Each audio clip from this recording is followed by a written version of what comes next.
کہ وہاں پہ اصل جو پردہ ہے انہوں نے ہٹایا ہے. وہ کہتے ہیں وہاں پہ جو قبائلی لوگ ہیں ان کے ساتھ رویہ کس طرح رکھا جاتا ہے. مسجدوں کے ساتھ کتے باندھ دیے جاتے ہیں اور کہا جاتا ہے کہ تم اور یہ برابر ہیں. تو وہ کہتے ہیں پہلے لیول پہ چیزیں ہیں پھر میں آگے چلنے کے لیے بھی تیار ہوں. یعنی ان کی یہ تقریر نہیں دیکھی ہے. ویسے کہ کل انہوں نے اڈیالہ کے بہر یہ بات نہیں، اشارہ کس کی طرف؟ ہاں جدھر ہوتا ہے سر ادھر کیا ہے. مجھے علم نہیں ہے کہ اس کنٹیکس میں بات کی ہے. آپ ذرا قبائلی آپ ہیں کوئی اس طرح کا معاملہ ہے سر؟ ویسے آپ نے کبھی دیکھا ہے سر؟ مطلب کس طرح کا معاملہ ہے؟ وہ اس نے کیا کہا ہے انہوں نے کہا جی کہ مسجدوں کے اندر کتے باندھ دیے جاتے ہیں اور پھر یہ کہا جاتا ہے کہ آپ ان سے بدتر ان سے بدتر ہو، مطلب ان سے بھی نیچے یا ان کے برابر ہو، اس طرح کی بات ہوئی. ایسی کوئی چیز میں نے نہیں دیکھی. اچھا مروت صاحب، سیاست سے ہٹ کے آپ سے بڑا اہم سوال ہے. آپ کے کلائنٹ ہیں حکیم شہزاد لوہا پہاڑ صاحب. آج کل ان کا بڑا برا وقت چل رہا ہے. انہوں نے تمام ویڈیوز جو ہیں وہ کہا ہے اے آئی جنریٹڈ ہیں. تو ان کا بڑا برا وقت چل رہا ہے آج کل، بہت تنقید کیا جا رہا ہے ان کو. دیکھیں، بعض اوقات ہم لوگوں کو انٹرویو کا ٹائم دے دیتے ہیں، ہمیں علم نہیں ہوتا ہے، اپنا وقت دیتے ہیں، کوئی باہر سے آ جاتا ہے. لیکن جب کوئی شخص جو ہے وہ زبان کھولتا ہے، کسی اینکر کو کسی بھی مہمان کی توہین کا کوئی حق حاصل نہیں ہے. وہ انٹرویو میں نے دیکھا ہے تو میرا خیال ہے کہ اس کے ساتھ صحیح ٹریٹمنٹ نہیں ہوئی. یہ حق حاصل نہیں تھا مہمان کو، جس انداز میں انہوں نے اس کی جگنسائی کی کوشش کی ہے. اور اس سے لوگ انٹرویو دینا جو ہے وہ چھوڑ دیں گے، خصوصاً ایسے لوگوں کو جن کی شناخت ایسی ہو جاتی ہے کہ وہ اپنے مہمانوں کی توہین کرتے ہیں. مروت صاحب، یہ حکیم شہزاد کو چھوڑ کر بڑے بڑے نامور لوگ ہیں جن لوگوں کو اس نے بلا کر بڑی بےزتی کی ہے اور اپنے اسٹوڈیو میں جو الفاظ استعمال کیے گئے ہیں، یہ حکیم شہزاد کی بات نہیں ہے. اس کے علاوہ اور بھی بڑے بڑے نامور ہیں. میرا خیال ہے اپنا نقصان کر رہا ہے، کوئی جائے گا ہی نہیں ان کے پاس. آپ کو دعوت ہوئی ان کی طرف سے؟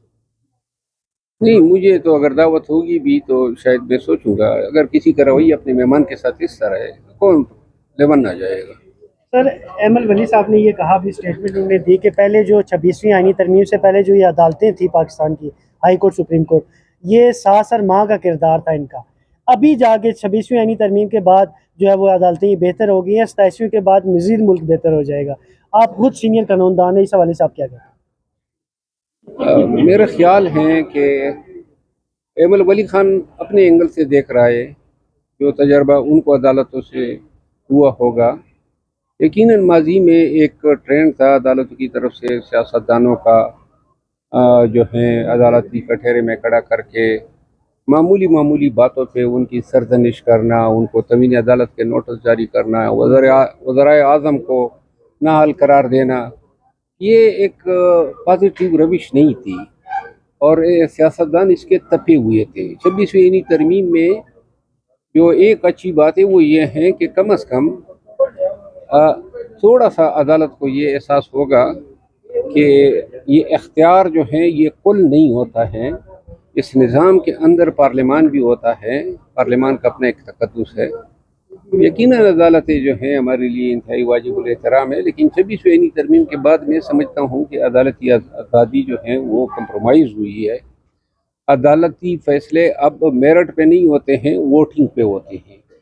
اور ووٹنگ میں جو سپریم جوڈیشل کونسل بنی ہے اس میں حکومت کا پلڑا بہت بھاری ہے.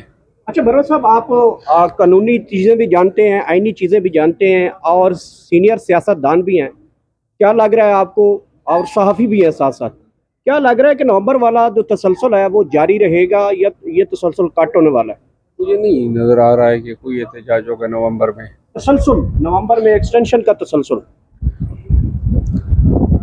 میرا خیال ہے کہ وہ ایکسٹینشن تو سامنے نظر آ رہی ہے.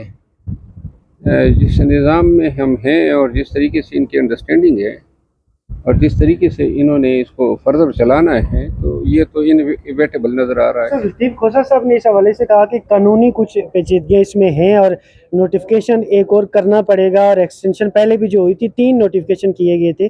تو سر کوئی آپ بھی قانونی ماہر ہیں، وہ بھی قانونی ماہر ہیں، سر کچھ ایسے معاملات بن رہے سر؟ دیکھیں، نوٹیفیکیشن اب تو لا میں انہوں نے امینڈمنٹ کی ہے نا، تو قانون نے جب 5 سال پرووائڈ کیا ہے تو نوٹیفیکیشن کا جاری کیا جانا نہ جاری کیا جانا اتنا معنی نہیں رکھتا ہے. اور اس حالات میں موجودہ یہ جو سیٹ اپ ہے اس میں یہ کیا قانونی پیچیدگی پیدا ہوگی؟ Thank you sir. شکریہ. اس وقت ہم اسلام آباد پارلیمنٹ ہاؤس کے باہر ہیں. ابھی کچھ دیر پہلے شیر افضل مروت صاحب سے بات ہوئی ہے لاء پال حکیم شہزاد صاحب کے حوالے سے. سردار صاحب کیا سمجھتے ہیں کہ ان کو کیا کرنا چاہیے جو اینکر نے ان کے ساتھ کیا ہے؟ دیکھیں اینکر میں یہ سمجھتا ہوں کہ سوال کرنا ان کا حق ہے.